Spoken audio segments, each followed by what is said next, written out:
क्या भारत अपनी राष्ट्रीय सुरक्षा के फैसले अब अंतर्राष्ट्रीय संगठनों के दबाव में लेगा?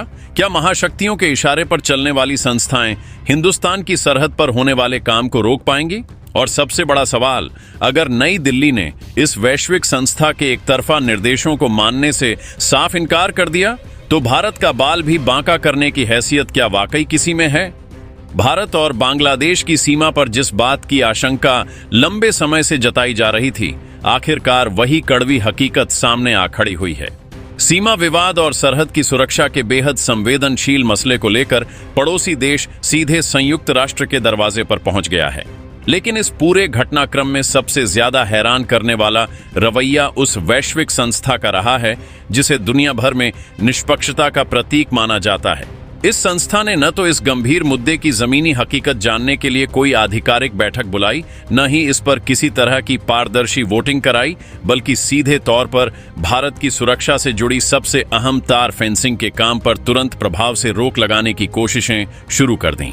पर्दे के पीछे चल रही इन चालों को अगर हम और आप गहराई से समझें, तो इस पूरे चक्रव्यूह के पीछे दुनिया की एक महाशक्ति यानी अमेरिका का हाथ साफ दिखाई दे रहा है। अगर हम इतिहास के पन्नों को पलटकर देखें और इस अंतर्राष्ट्रीय संस्था के पुराने रिकॉर्ड्स को खंगालें, तो यह बात शीशे की तरह साफ हो जाती है कि यह मंच अक्सर वही रुख अपनाता है जो दुनिया की महाशक्तियों के हितों के अनुकूल होता है। यही वह सबसे बड़ी वजह है जिसके चलते प्रधानमंत्री नरेंद्र मोदी ने कई बार अलग अलग अंतर्राष्ट्रीय मंचों से खुले तौर पर इसके इस पक्षपातपूर्ण और दोहरे रवैये का कड़ा विरोध किया है। लेकिन अपनी सरहदों को अभेद्य बनाने की इस जंग में आज कूटनीतिक स्तर पर भारत के सामने एक बड़ा दबाव खड़ा करने की कोशिश की जा रही है। अब सबसे बड़ा और गंभीर सवाल यह उठता है कि भारत का अगला कदम क्या होगा? क्या नई दिल्ली इस वैश्विक संस्था के ऐसे किसी भी एकतरफा और पक्षपातपूर्ण निर्देश के सामने घुटने टेकेगी, या फिर अपनी राष्ट्रीय सुरक्षा को सबसे ऊपर रखते हुए सरहद पर कटीले तारों को लगाने का काम उसी रफ्तार से जारी रखेगी जैसा कल तक होता आया है? कड़वी सच्चाई तो यह है कि दुनिया की कोई भी बड़ी ताकत दिल से कभी यह नहीं चाहती कि भारत अपने पड़ोसी देशों के साथ चल रहे इन दशकों पुराने सीमा विवादों को हमेशा के लिए सुलझा लें। वे इस बात को बहुत अच्छे से जानते हैं कि हिंदुस्तान को वैश्विक पटल पर उलझा कर रखना और उसकी आर्थिक तरक्की की रफ्तार को धीमा करना है, तो ऐसे विवादों को हवा देते रहना सबसे आसान रास्ता है। इसके साथ ही भारत के खिलाफ इस्तेमाल होने वाले अवैध घुसपैठ के हथकंडे का भी अब यही एक आखिरी रास्ता बचा है। अगर भारत का यह पूर्वी रास्ता भी पूरी तरह से सील हो गया, तो सीमा पार बैठे हुड़दंगियों, तस्करों और गैर कानूनी तत्वों का पूरा तंत्र ही हमेशा के लिए ध्वस्त हो जाएगा। वे इस रास्ते से होने वाली हर तरह की तस्करी और देश विरोधी गतिविधियों को अंजाम नहीं दे सकेंगे, जिससे न सिर्फ उन असामाजिक तत्वों का बल्कि उनके पीछे बैठकर रिमोट कंट्रोल चलाने वाले बड़े आकाओं का भी दाना पानी पूरी तरह बंद हो जाएगा। आखिर अमेरिका और अन्य पश्चिमी ताकतें बांग्लादेश के कंधे पर बंदूक रखकर भारत को घेरने की इतनी बड़ी साजिश क्यों रच रही हैं? इस अंतर्राष्ट्रीय दबाव के बीच हमारी सुरक्षा एजेंसियों और दिल्ली के गलियारों में इस समय कौन सा बड़ा जवाबी प्लान तैयार हो रहा है? और सबसे बड़ा सवाल कि अगर भारत संयुक्त राष्ट्र की बात मानने से पूरी तरह इनकार कर देता है, तो अंतर्राष्ट्रीय कूटनीति के नियमों के अनुसार क्या होगा? आज की इस बेहद खोजी और रणनीतिक रिपोर्ट में हम आपको ग्राउंड जीरो की एक एक जमीनी हकीकत से रूबरू कराएंगे और बताएंगे कि इस समय भारत के पास क्या क्या मजबूत विकल्प मौजूद हैं। अगर आप भी मानते हैं कि देश की सुरक्षा के आगे किसी भी बाहरी संस्था या विदेशी ताकत का दबाव कोई मायने नहीं रखता, तो इस वीडियो को अंत तक जरूर देखिएगा। दोस्तों, अब हमें इस खेल के सबसे महत्वपूर्ण पहलू को समझना होगा कि आखिर अचानक ऐसा क्या हुआ कि इस पूरे मामले में अमेरिका का नाम इतनी प्रमुखता से सामने आने लगा। अगर आप ग्लोबल पॉलिटिक्स यानी वैश्विक राजनीति की बारीकियों पर नजर रखेंगे, तो आपको समझ आएगा कि अंतर्राष्ट्रीय मंचों पर कभी भी कोई बड़ी घटना यूं ही अचानक नहीं होती। हर कदम के पीछे एक बहुत बड़ी स्क्रिप्ट पहले से ही लिख दी जाती है। आइए इस पूरे खेल की क्रोनोलॉजी को समझते हैं। जैसे ही भारत ने अपनी पूर्वी सीमा पर फेंसिंग यानी कटीले तारों को लगाने का काम तेज किया, वैसे ही कुछ वैश्विक ताकतों के कान खड़े हो गए। यह बात सिर्फ एक देश की सरहद की नहीं है, बल्कि बात है इस पूरे उपमहाद्वीप पर अपना पुराना दबदबा और प्रभाव बनाए रखने की। कुछ पश्चिमी विश्लेषक इस बात को बहुत अच्छी तरह जानते हैं कि अगर भारत ने अपने इस संवेदनशील हिस्से को पूरी तरह से सील और सुरक्षित कर लिया तो इस पूरे क्षेत्र में किसी भी तरह की बाहरी दखलंदाजी की गुंजाइश हमेशा के लिए खत्म हो जाएगी। यही कारण है कि अंतर्राष्ट्रीय गलियारों में अचानक इस मुद्दे को हवा दी जाने लगी और बिना किसी ठोस कूटनीतिक बातचीत के सीधे वैश्विक मंच का इस्तेमाल करके भारत पर मानसिक दबाव बनाने की कोशिश की गई। लेकिन यह रणनीति इस बार काम क्यों नहीं आई? क्योंकि वे शायद यह भूल गए कि यह साल 1970 या फिर साल 1999 का पुराना भारत नहीं है जिसे किसी भी अंतर्राष्ट्रीय मंच से डराया, धमकाया या दबाया जा सके। आज की तारीख में भारत अपनी संप्रभुता और अखंडता से जुड़े फैसले खुद अपनी शर्तों पर लेता है। जब बात देश की सीमाओं की सुरक्षा की हो तो दिल्ली किसी भी बाहरी पर्चे, निर्देश या हुक्मनामे को स्वीकार करने से साफ मना कर देती है। इस पूरे घटनाक्रम के सामने आते ही नई दिल्ली के सबसे सुरक्षित और संवेदनशील कमरों में एक बहुत बड़ी और गोपनीय बैठक शुरू हो चुकी है, जहां इस कूटनीतिक घेराबंदी का मुंह तोड़ जवाब देने के लिए एक बेहद कड़ा और अचूक एक्शन प्लान तैयार किया जा रहा है। तो दोस्तों, जब न्यूयॉर्क के बंद कमरों में भारत की सुरक्षा को रोकने की यह अंतर्राष्ट्रीय साजिश रची जा रही थी, ठीक उसी समय नई दिल्ली के साउथ ब्लॉक से एक ऐसी खबर निकलकर सामने आई जिसने पूरी दुनिया के कूटनीतिक हलकों को हैरान कर दिया। जैसे ही इस एक तरफा निर्देश की भनक दिल्ली के गलियारों को लगी, बिना एक पल की भी देरी किए देश के शीर्ष नेतृत्व की एक बेहद हाई लेवल और गोपनीय आपातकालीन बैठक बुलाई गई।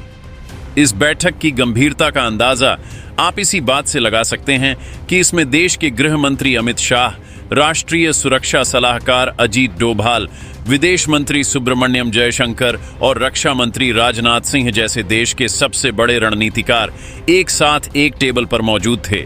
सूत्रों के मुताबिक इस बैठक में विदेशी ताकतों के इस कूटनीतिक दबाव का मुकाबला करने के लिए भारत की जीरो टॉलरेंस यानी शून्य सहनशीलता की नीति पर अंतिम मुहर लगा दी गई। भारत का रुख इस बैठक में पूरी तरह से साफ, स्पष्ट और बेहद कड़ा था। हमारी कूटनीतिक टीम ने सीधे और कड़े शब्दों में यह संदेश अंतर्राष्ट्रीय पटल पर भेज दिया है कि भारत अपनी संप्रभुता और सीमाओं की सुरक्षा के मामलों में किसी भी बाहरी संस्था या तीसरे देश के दखल को पूरी तरह से खारिज करता है।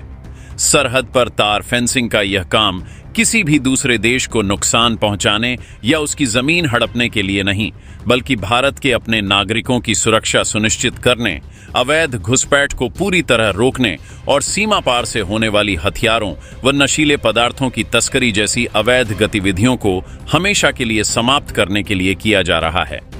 अजीत डोभाल और गृह मंत्रालय के शीर्ष अधिकारियों ने इस बैठक में ग्राउंड जीरो की सुरक्षा व्यवस्था की व्यापक समीक्षा की और सीमा पर तैनात कमांडरों को बिल्कुल स्पष्ट निर्देश जारी कर दिए।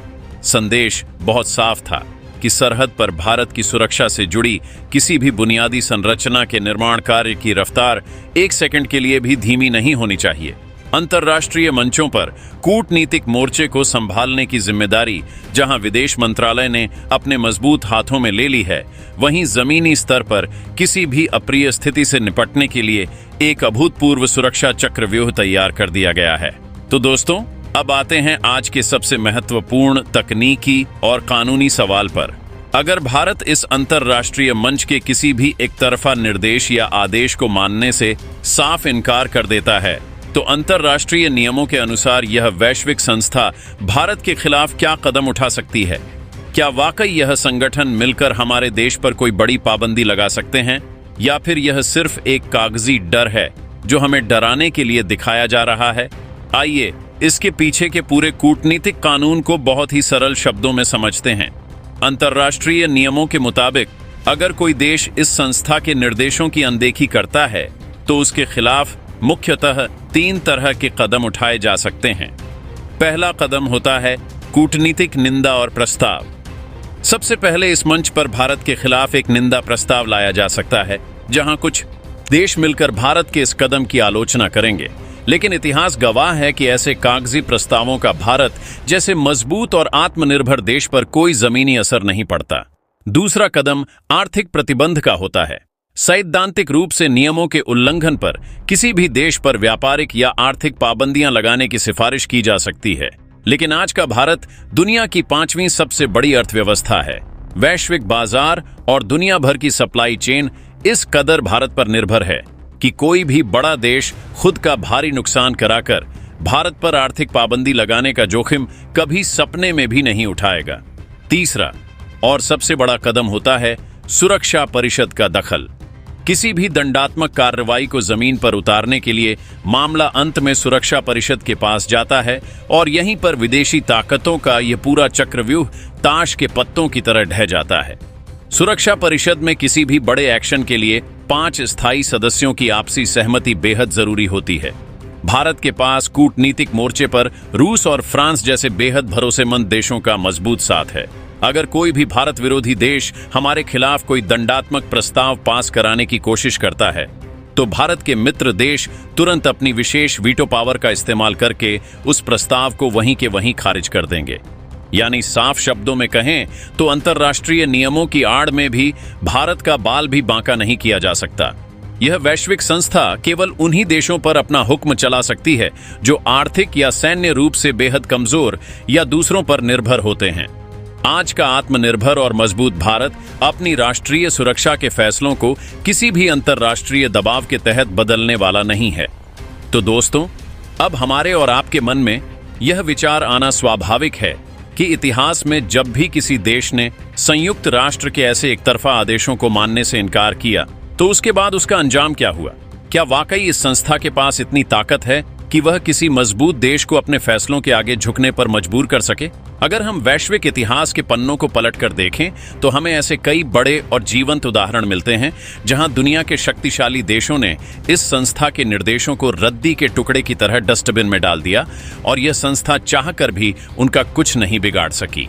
इसका पहला और सबसे बड़ा उदाहरण खुद अमेरिका है। खुद को वैश्विक शांति का मसीहा कहने वाले अमेरिका ने कई बार इस अंतर्राष्ट्रीय मंच के फैसलों को ठेंगे पर रखा है। जब इस संस्था ने साल 2003 में इराक पर सैन्य कार्रवाई की अनुमति देने से साफ मना कर दिया था, तब अमेरिका ने इसके निर्देशों की रत्ती भर भी परवाह न करते हुए अपने दम पर आगे बढ़कर सैन्य कार्रवाई की थी। उस समय यह वैश्विक संस्था मूक दर्शक बनकर तमाशा देखती रह गई थी, क्योंकि वह बहुत अच्छे से जानती थी कि वॉशिंगटन पर कोई भी पाबंदी लगाना उसके बस की बात नहीं है। इसका दूसरा बड़ा उदाहरण इजराइल है। मध्य पूर्व के इस छोटे से देश के खिलाफ इस अंतर्राष्ट्रीय मंच पर अब तक दर्जनों निंदा प्रस्ताव पास किए जा चुके हैं। सरहद की सुरक्षा और अपनी संप्रभुता के मामले में जब भी इस संस्था ने इजराइल को रोकने की कोशिश की, उसने हर बार इन प्रस्तावों को सिरे से खारिज कर दिया। इजराइल ने दुनिया के सामने साफ कर दिया कि उसके नागरिकों की सुरक्षा किसी भी अंतर्राष्ट्रीय कागजी दस्तावेज से कहीं ज्यादा महत्वपूर्ण है और आज तक यह संस्था इजराइल का कुछ नहीं बिगाड़ सकी। इसका तीसरा उदाहरण चीन और रूस है। दक्षिण चीन सागर के विवाद को लेकर जब अंतर्राष्ट्रीय ट्रिब्यूनल ने चीन के खिलाफ फैसला सुनाया तो बीजिंग ने उस फैसले को मानने से साफ इनकार कर दिया। ठीक इसी तरह जब भी रूस के खिलाफ इस मंच पर कोई प्रस्ताव लाया जाता है तो वह अपनी विशेष वीटो शक्ति का इस्तेमाल करके उसे वहीं मटियामेट कर देता है।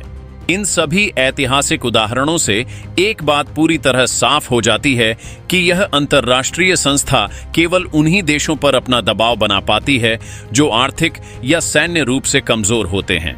लेकिन जब बात भारत जैसे परमाणु संपन्न दुनिया की 5वीं सबसे बड़ी अर्थव्यवस्था और एक बेहद मजबूत सैन्य शक्ति की आती है तो यहां आकर इस संस्था के सारे कूटनीतिक नियम धरे के धरे रह जाते हैं।